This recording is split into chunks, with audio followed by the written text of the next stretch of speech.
এই জন্য বলা হয়, as a father, as a teacher, as a lawgiver, as a lawmaker, as a reformer of the society, Muhammad sallallahu alaihi wasallam is the superman of the world. Allahu Akbar.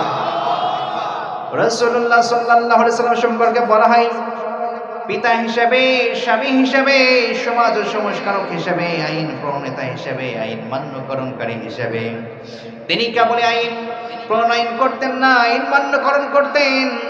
রাসূলুল্লাহ সাল্লাল্লাহু আলাইহি ওয়াসাল্লামের সময় এক সম্ভ্রান্ত নামী মহিলা চুরি করে ধরা পড়ল। এরপরে রাসূলুল্লাহ সাল্লাল্লাহু আলাইহি ওয়াসাল্লামের পক্ষ থেকে বলা হলো, ওই মহিলার হাতটা কেটে দাও।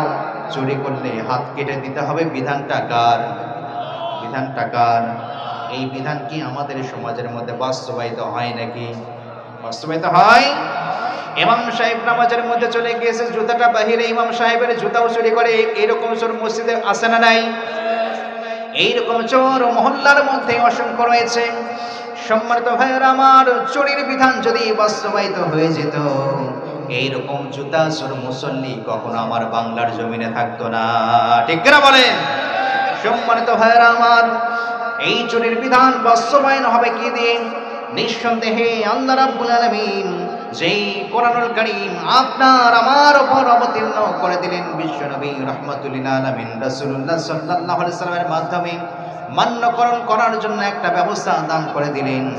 যখন এই কোরআনের বিধানটা সমাজের মধ্যে বাস্তবায়িত হয়ে যাবে, নিঃসন্দেহে এই সকল চোর তো উচ্ছেদ হয়ে যাবে, মাঝে মাঝে কম চোরগুলো এলাকা থেকে উচ্ছেদ হয়ে যাবে। ঠিক কিনা বলেন?